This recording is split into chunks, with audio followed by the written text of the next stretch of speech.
Vamos abrir a palavra de Deus. Deus tem algo para nós, a sua palavra. Eu quero ler apenas o verso 20 do capítulo 15 do Evangelho de Lucas. É um texto muito conhecido, é a parábola do filho pródigo, mas eu quero destacar apenas o verso 20. E levantando-se foi para seu pai, e estando ele ainda longe, seu pai o viu, encheu-se de compaixão, e correndo, lançou-se ao seu pescoço e o beijou. Oremos. Senhor, em cuja presença nos encontramos, pedimos-te que o Senhor fale conosco. Nós precisamos ouvir a tua voz. Nós precisamos andar em teus caminhos. Queremos levar a nossa vida cristã a sério. Por isso, pedimos-te que o Senhor esclareça a nossa mente, que o teu Santo Espírito nos ilumine, e que o nosso coração esteja preparado como uma terra adubada, para que possa receber a semente do Evangelho. Fala ao nosso coração. Tu conheces o rebanho que está aqui, cada necessidade dos teus filhos. Pedimos-te que o Senhor venha falar com cada um dos teus filhos hoje. E que as palavras dos meus lábios e o meditar do meu coração sejam agradáveis em tua presença, ó Senhor, rocha minha e redentor meu. Amém. Meus queridos irmãos, quando Jesus contou esta parábola, aliás, esta parábola está inserida no capítulo 15 do Evangelho de Lucas, o médico amado. Esse capítulo é chamado também do capítulo dos achados e perdidos. É o capítulo da moeda perdida, é o capítulo da ovelha perdida e é o capítulo do filho perdido, que é o filho pródigo. E quando Jesus contou esta parábola, a parábola era uma história que Jesus contava com uma mensagem central para alcançar os seus ouvintes. E quando ele contou a parábola do filho pródigo, foi em resposta a um burburinho que havia entre os doutores da lei e os fariseus a respeito do Messias. Os líderes religiosos tinham perdido o foco, tinham perdido a visão a respeito do Messias. Na concepção deles, o Messias era uma pessoa absolutamente pura, irrepreensível, jamais se misturaria com uma farâmbula, jamais se misturaria com os pecadores, com os publicanos. E aquela pessoa que se apresentava para os doutores da lei, para os líderes religiosos, como Messias, ou pelo menos as pessoas atribuíam como Messias, que era Jesus, não se encaixava naquelas qualificações que os líderes religiosos exigiam do Messias. Jesus, por exemplo, parava para conversar com uma mulher de vida duvidosa. A mulher samaritana, quando ele conversou com ela em plena luz do dia, lá diante do poço de Jacó, naquela província de Sicar, e quando ele começa a conversar com ela, que ele pede que ela vá chamar o marido, ela disse: eu não tenho marido. E ele disse: é verdade, porque 5 maridos já tiveste, e este que agora tens não é teu marido. Então Jesus conversa com uma mulher assim, de moral duvidosa na concepção dos líderes religiosos. Jesus se hospeda com publicanos, com pecadores. Jesus come e bebe com pecadores, aliás, uma acusação da qual ele nunca se defendeu. Ele era chamado de comilão, beberrão. Não há um verso nas Escrituras Jesus se defendendo disso. Talvez por isso que os crentes gostam de comer tanto e de beber tanto nas festas de aniversário. Eu tento fazer um regime e não consigo, de tanto aniversário que eu tenho que participar, e o povo para gostar de comer e beber, porque eles seguem a Cristo. E Cristo foi chamado de comilão e beberrão. Jesus nunca se defendeu disso. Então era uma coisa absurda aquele homem ser o Messias. Eles não podiam aceitar isso. E aí Jesus vai e conta a história deste jovem, que chega para o pai e exige a sua parte, a parte que lhe cabia, um dinheiro que não era dele, os bens que não eram dele, eram bens do pai.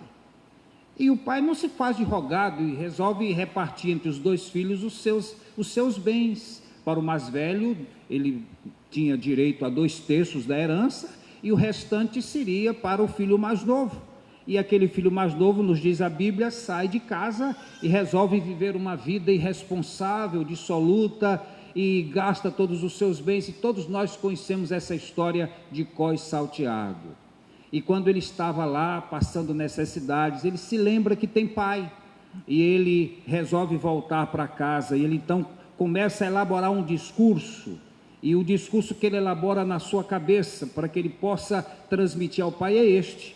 Ele então diz assim: quantos trabalhadores de meu pai têm comida com fartura, e eu aqui pereço de fome? Levantar-me-ei, irei ter com meu pai, e lhe direi: pai, pequei contra o céu e diante de ti, já não sou digno de ser chamado teu filho, trata-me como dos teus empregados. Então ele elabora esse discurso para dizer para o pai, e no verso 20, então diz a Bíblia que ele se levantou e foi. Esse é o verso que eu escolhi. Levantando-se, foi para o seu pai, e o pai está lá, em pé, olhando para o longe, olhando a longura dos caminhos. De repente vê o filho, tão desfigurado estava. O pai era o mesmo, mas o filho não era o mesmo. Não era aquele mesmo menino que tinha saído de casa. Tão desfigurado estava, sujo, maltrapilho, imundo. E a palavra de Deus então nos diz que, estando ele ainda longe, seu pai o viu. Viu como? Viu como aquele filho estava. Viu, encheu-se de compaixão, correu, lançou-se ao seu pescoço e o cobriu de beijos. Eu quero refletir com os irmãos nesta noite sobre esses beijos do pai, porque na sua tradução pode dar a impressão que o pai deu um beijinho lá no rosto do seu filho, mas quando você vai analisar o original, não é bem assim. Quando o pai corre e pula no pescoço do filho, cobriu o seu filho de beijos, e foram muitos beijos. Que beijos foram esses? Em primeiro lugar, foram beijos de amor, amor de um pai para um filho. E é assim que Deus nos ama, é amor de pai para filho.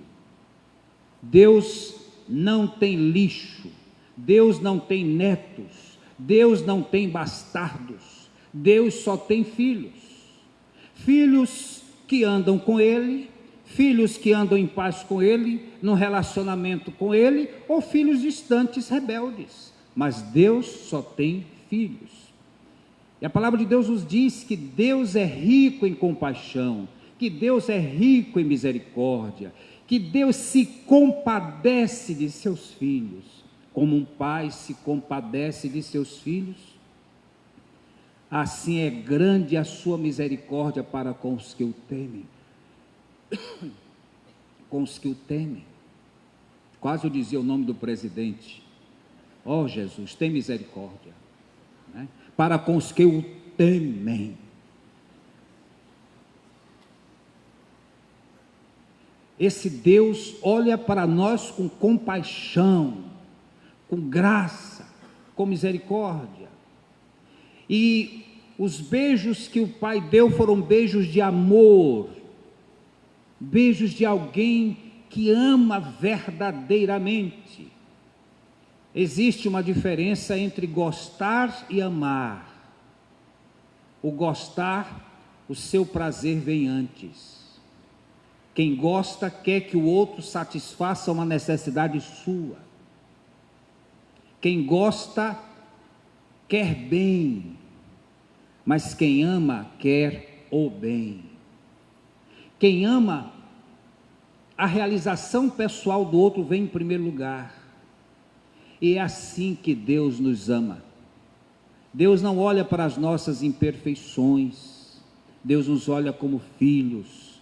Ele não está preocupado com os nossos créditos, nem com os nossos deméritos. Ele nos ama, porque é da sua natureza amar, e a Bíblia diz que Deus é amor. Os beijos que o Pai deu no Filho foram beijos de amor, não foram beijos de Judas, beijos de amor. Em segundo lugar, foram beijos de perdão. Antes que o Filho confessasse, antes que o Filho começasse a dizer e completasse o discurso que ele havia elaborado tão bem na sua cabeça, então o menino começa a dizer: Pai, pequei contra o céu, diante de ti, já não sou digno de ser chamado teu filho. E antes que ele complete, se você verificar o texto, ele não completa o discurso, o pai corta o discurso, e então encerra aquela conversa, e manda trazer um bezerro cevado, um bezerro gordo, vamos fazer um churrasco, vamos fazer uma festa. E prestem bem atenção, meus irmãos, os cristãos deveriam ser o povo mais feliz da terra. Todas as vezes que alguém for resgatado das trevas do pecado, deveria haver festa, não só no céu, porque a Bíblia diz que há festa nos céus, que os anjos se alegram. Deve fazer uma festa maravilhosa quando um pecador se arrepende, quando um filho pródigo volta para casa. Mas a igreja de Jesus deveria ser assim também, deveria ser assim. Olha, a nossa igreja realiza cursilhos, né, pastor? E no encerramento do cursilho, a gente vem aqui para a igreja, e quando é um cursilho masculino, esses homens entram aqui com os balões, e você pensa que a igreja está feliz com isso. Tem irmãos que ficam revoltados com um negócio desse. Que coisa horrível. Aqueles irmãos estão entrando felizes da vida com os balões, aqueles homens ou aquelas mulheres. A igreja deveria estar aqui em peso para receber essa gente, mas alguns ficam em casa: não vou, o pastor não vai pregar hoje, não haverá o culto tradicional da igreja, eu sou contra esse negócio, e não se alegram. Mas daqueles homens, muitos conheceram a Cristo lá naquele cursilho, e eles vêm para cá cheios de alegria, cheios de felicidade por causa disso, e a igreja deveria estar aqui, mas não vem. Agem como o irmão mais velho do pródigo, não se alegram quando alguém se arrepende e volta para Cristo. Nós deveríamos nos arrepender disso, irmãos. Quem está aqui são os familiares. Os membros da igreja deveriam estar aqui, se alegrando, recebendo, abraçando. Não é abraçar num culto como este apenas, mas receber aquela gente que saiu de casa e foi bombardeada pelo amor de Jesus, conheceu a Jesus, está começando uma nova vida, começando a sua caminhada. A igreja deveria estar aqui, numa grande celebração. Mas eu não gosto daqueles homens pulando, então venha pular com eles. Eu não gosto desses homens dançando, venha dançar com eles. Ninguém pode impedir a alegria que brota no coração quando nós conhecemos a Cristo. O que é isso? Quando a seleção brasileira joga e faz um gol, a gente grita, pula. Tem uma criança aqui na igreja que até hoje ela é traumatizada com o pastor por causa disso. Nós estávamos na última Copa do Mundo assistindo, ela estava lá em casa com a mãe e a criança estava no meu colo. E aí quando o Brasil fez um gol, o que foi que aconteceu? Todo mundo na casa pastoral pulou, gritou gol, inclusive o pastor. A criança se assustou, chorou de lá para cá, ela não olha nem para mim, por causa daquele gol, o susto, o trauma. A gente grita gol do Brasil, mas não quer gritar louvando a Deus. não quer pular louvando a Deus, mas pula porque Neymar fez um gol, grande coisa. Não é interessante isso? E então, quando o pródigo volta para casa, o pai manda fazer uma festa, mas sempre há os irmãos mais velhos que não concordam e não entram, não se alegram por aquele pecador que conheceu a Jesus. Aquele pai transmitiu beijos de perdão. Antes que o filho terminasse aquele discurso, ele já havia perdoado. Você já percebeu que Deus não está interessado nos detalhes da nossa confissão? Quem está interessado nos detalhes dos nossos erros são as pessoas, são os crentes, são os amigos. Como é que foi isso mesmo? Como é que foi esse pecado? Conta para mim esses detalhes. Deus não está interessado nesses detalhes, até porque Ele já sabe. Você acha que Deus está interessado nisso? Então, antes que o pródigo terminasse a sua confissão, o pai já tinha enchido de beijos o rosto daquele menino. Beijos de perdão. O nosso Deus é rico em perdoar. Eu gosto tanto dessa expressão do apóstolo Paulo, porque ele é rico em perdoar. Mas Deus, sendo rico em misericórdia, e por causa do seu grande amor com que nos amou, e estando nós mortos em nossos delitos, nos deu vida juntamente com Cristo. Pela graça sois salvos. E nós encontramos nas Escrituras esse Deus que nos ama e nos perdoa. Ai de nós, se não tivéssemos o perdão de Deus, todos nós já teríamos perecido, todos nós já teríamos sido arrastados na corrente do pecado, todos nós estaríamos no inferno. Mas Deus, que é rico em misericórdia e nos amou, nos perdoou em Cristo Jesus, pela sua morte lá na cruz. O filho sentiu-se confiante em confessar os seus erros a seu pai. Eu queria ler no livro do profeta Jeremias, no capítulo 31, verso 20, diz assim: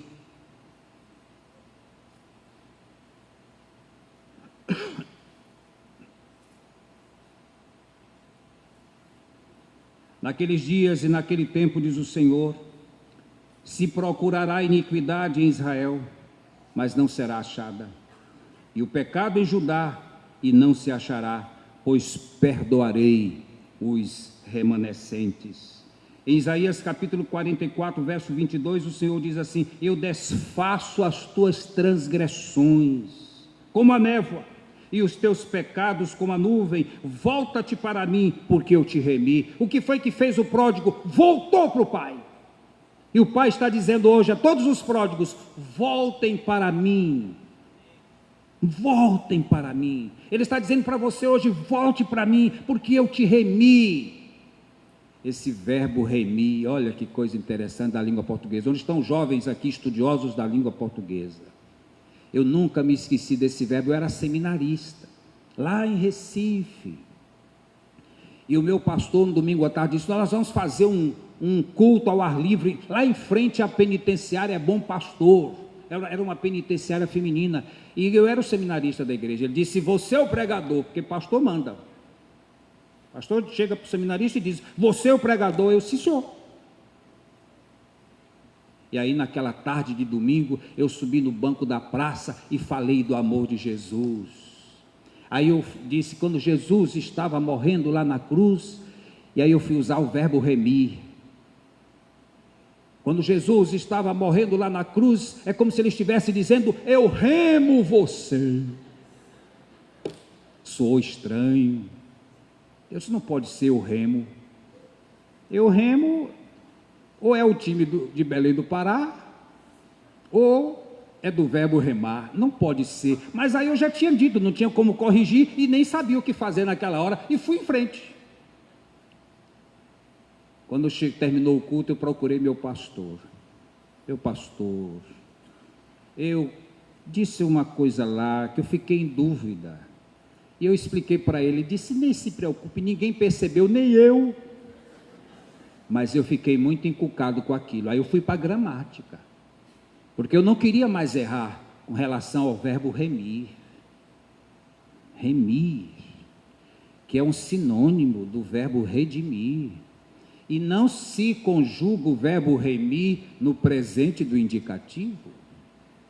Você tem que usar um sinônimo que é o verbo redimir. Como é que eu ia lembrar disso? Mas eu aprendi, nunca mais errei.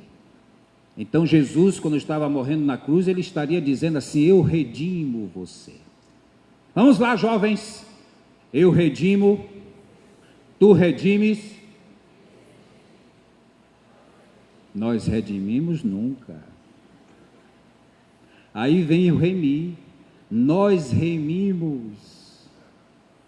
Vós remis, eles redimem. Como é que eu ia saber disso naquela hora da pregação? Mas agora eu sei. E Deus diz assim: volte para mim, porque eu te remi, eu te comprei, eu te resgatei, eu te perdoei. Em terceiro lugar, aqueles beijos do pai foram beijos de restauração. Aquele filho estava tão desfigurado, vestia trajes imundos, descalço, sujo. O pai estava dizendo assim: meu filho, eu não vou te acusar de nada, não vou te tratar como uma pessoa indigna e pouco confiável. O filho poderia dizer: eu estou sujo. O pai diria assim: não se preocupe não, traga uma roupa nova. Eu estou descalço. O pai podia dizer: traga uma sandália. Não uma sandália tão bonita quanto aquela que o nosso ministro de música recebeu lá da Palestina. Traga uma sandália nova, coloque nos pés desse jovem. E esse menino que está aqui, esse jovem que está aqui, não é um escravo, não é um servo meu, é filho. Traga um anel, coloque no dedo dele. Isso se chama restauração. É isso que Deus faz conosco. Nós estávamos sujos, imundos, mas o sangue de Jesus nos lavou. Ah, os batistas antigos que aqui estão, e ainda há um remanescente. Há um remanescente batista que ainda usa o cantor cristão e pode se lembrar daquele hino que diz: o sangue de Jesus me lavou, me lavou, o sangue de Jesus me lavou, me lavou, alegre cantarei louvores ao meu Rei, ao meu Senhor Jesus que me salvou. Foi o sangue de Jesus. Você entrou imundo, mas sai limpo, purificado. No céu, as roupas que vamos vestir são roupas brancas, símbolo da pureza, não da nossa justiça, não das nossas obras, não dos nossos méritos, mas aquelas vestes brancas significam que aquelas pessoas foram lavadas no sangue de Jesus e as suas vestes foram alvejadas no sangue do Cordeiro. Se eu estivesse falando numa Assembleia de Deus, o povo ia dizer: glória a Deus, aleluia! Mas eu estou falando numa igreja batista. E o povo olha para a gente assustado. Será que é isso mesmo? Será que isso é verdade? Será que esse pastor está falando a verdade? Eu vou pesquisar no Google se isso é verdade. Pesquise na Bíblia.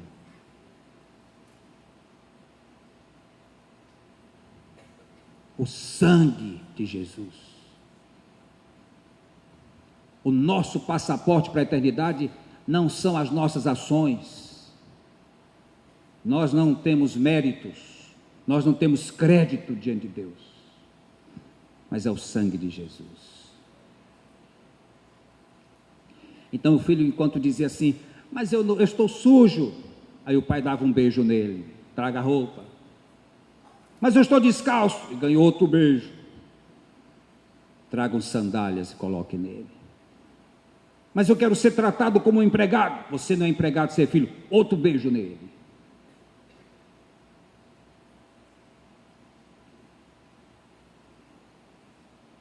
Ó Pai, trata-me como um dos teus empregados. Você não é empregado, você é filho. Privilégios restaurados. Deus sempre nos dá o melhor. Sabe quem é que não gosta do melhor? É o pecador. O pecador acha que o pecado é a coisa melhor que há no mundo. Não é. O pecado é enganoso. O pecado não traz paz. O ímpio não tem paz. Só quem tem paz é quem anda na presença de Deus. Não precisa tomar Lexotan para dormir.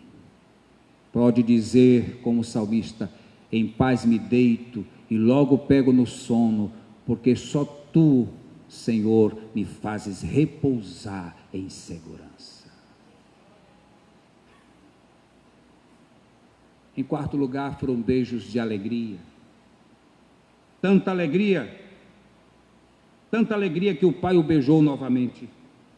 E os anjos se alegraram, e a igreja deveria se alegrar. Eu já falei desses beijos de alegria. Vamos para os beijos de consolação. O filho se sentia derrotado, envergonhado, fragilizado, e o pai o beijou novamente. Mas o que é isso, meu filho? E aquele pródigo poderia dizer ao pai assim, todas as desculpas que nós queremos dizer ao nosso Deus. O filho poderia dizer assim: mas pai, e o meu passado? Eu dilapidei o patrimônio da família, eu envergonhei teu nome, eu gastei toda a herança que o Senhor me deu, herança que não era minha, eu te envergonhei quando pedi a herança. Em outras palavras, eu estava dizendo: morra, pai. E o pai poderia dizer para ele: meu filho. O pai poderia dizer aquilo que diz o profeta Jeremias no capítulo 50, verso 20. Naqueles dias se procurará iniquidade e não se achará. Não é Efraim, meu filho querido? É isso que Deus faz conosco. Aquele jovem poderia dizer assim: pai, e o meu passado? E o pai poderia dizer assim: o cristão não tem passado. O seu passado ficou para trás. Olhe para frente. Seu passado, Cristo apagou, o Senhor apagou. Seus pecados foram lançados nas profundezas do mar. Seus pecados foram lançados atrás das costas do nosso Deus. Amém. Olha, uma irmã disse amém, ela não é batista.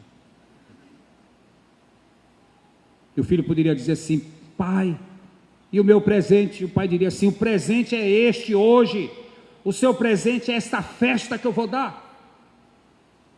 Esquece o que ficou para trás. Seu presente é estar aqui com roupas novas, anel no dedo, sandálias nos pés. E o jovem poderia dizer: e o meu futuro?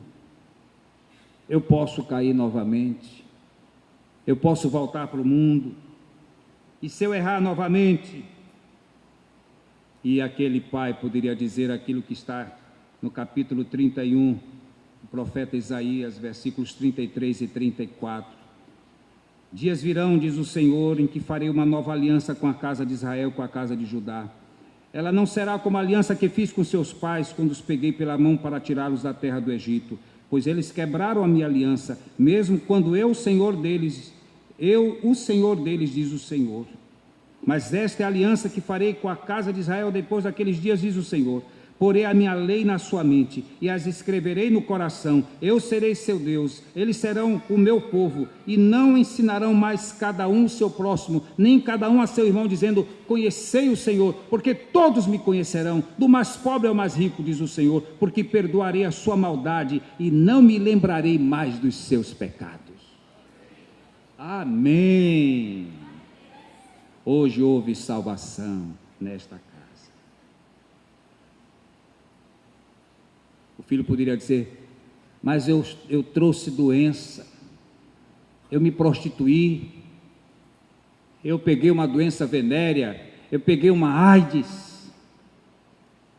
E aquele Deus que é todo-poderoso, pode todas as coisas, aquele pai poderia dizer: mas eu sou o Deus que te cura, Jeová Rafá.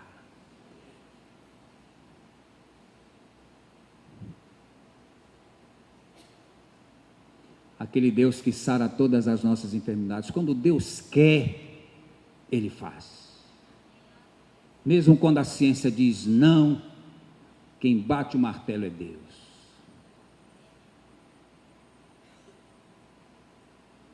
Mas pai, eu não tenho emprego. E o pai diria assim: você não precisa de um emprego, você é dono disso aqui. Esse é o nosso Deus. E finalmente, meus irmãos, aquele pai encheu o filho de beijos de comunhão. Preste bem atenção no que eu vou dizer. Antes de você se envolver na igreja,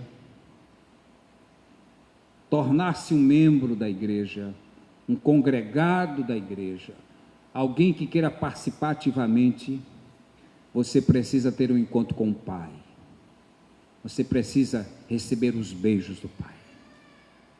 Antes da festa, houve os beijos. Antes do perdão, houve os beijos. Antes de participar da comunhão, da ceia do Senhor, você precisa ter sido beijado pelo Pai, recebido pelo Pai. Eu gosto tanto de ir à igreja. Eu gosto tanto de ouvir a mensagem do Senhor para o meu coração. Eu gosto tanto de ouvir falar de Jesus.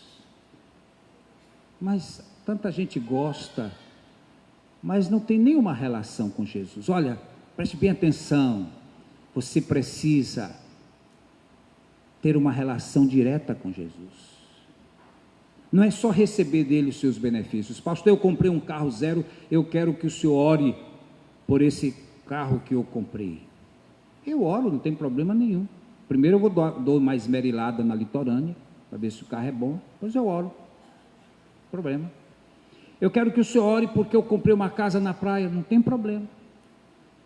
Veja bem quantas bênçãos, quantos favores recebemos de Jesus. Mas o mais importante não são esses favores, não são essas bênçãos que recebemos de Jesus. O mais importante é Jesus. Lembrem-se daqueles dois malfeitores que estavam ladeando Jesus no Calvário. Os dois zombavam de Jesus. Mas de repente um se volta para o outro e diz: nem ao menos temes a Deus, estando sob igual sentença, nós na verdade com justiça, porque recebemos o que os nossos atos merecem, mas este nem o mal fez. E acrescentou Jesus: lembra-te de mim quando vieres no teu reino. Os dois zombavam de Jesus, mas antes o outro dizia assim: se tu és filho de Deus, salva-te a ti mesmo e a nós também. Era o Gestas que dizia isso. Em outras palavras, olha, se tu és filho de Deus, desce da cruz, resolve o teu problema, resolve o nosso. E há muita gente igual a Gestas, só quer um benefício de Jesus, só quero descer da cruz, eu só quero sair dessa situação difícil. Eu estou com uma doença incurável, Jesus me cura. Eu estou com um filho drogado, cura o meu filho. Eu preciso de um emprego, me dá um emprego, Jesus. Eu só quero os favores de Jesus, eu só quero descer da cruz, mas eu não quero Jesus. O outro ladrão quis Jesus. Sabe qual é a diferença? Jesus disse para aquele que o quis: hoje mesmo estarás comigo no paraíso. Hoje você pode sair daqui querendo os favores de Jesus para a sua vida, mas eu sugiro, aconselho, recomendo, oriento: queira Jesus, entregue sua vida a Jesus, porque esse Jesus veio para nos reconciliar com o Pai, para que o Pai nos abraçasse como filhos perdidos voltando para casa e nos enchesse de beijos, de amor, de perdão, de restauração, de alegria, de consolação. É isso que Ele quer fazer hoje na sua vida. Volte para casa, o Pai o espera, para que haja uma festa no céu, e eu espero que uma festa nessa igreja. Amém.